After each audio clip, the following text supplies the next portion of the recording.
এই দাদা, সবাই তো তাদের নিজের দুয়ারের কাঁটা তোর দুয়ারে ফেলে, আমি আমাদের দুয়ারের কাঁটাটা কার দুয়ারে ফেলবো বলতো? কোথায় আবার ফেলবি? দিদির দুয়ারে ফেলবি। দিদির দুয়ারে? কিন্তু কেন? হ্যাঁ, দিদির তো সব কিছুর দুয়ারেই। তাই বলে দিদির দুয়ারেই কেন?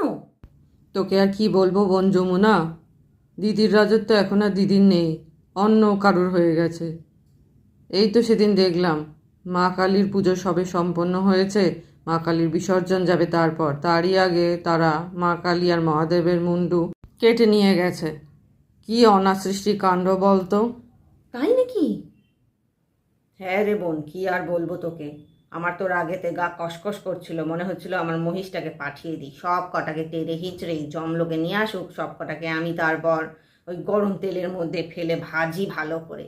কিন্তু কি আর করব, আমার তো হাত বাঁধা, মা কালী আর মহাদেবী ওদের বিচার করবে একদিন। নে, আর বেশি চিন্তা করিস না, তোর কাঁটাটা তাড়াতাড়ি ফেলে দে। দিদির দুয়ারে এত কাঁটা, তোর একটা কাঁটা যদি ওখানে গিয়ে পড়ে তাহলে কারোর কিচ্ছু আসবে যাবে না, বুঝলি তো? নে নে, ফেল ফেল, তাড়াতাড়ি ফেল। প্রতি জায়গায় গিয়ে এরকম বদমাইশি করেন দু চারজন।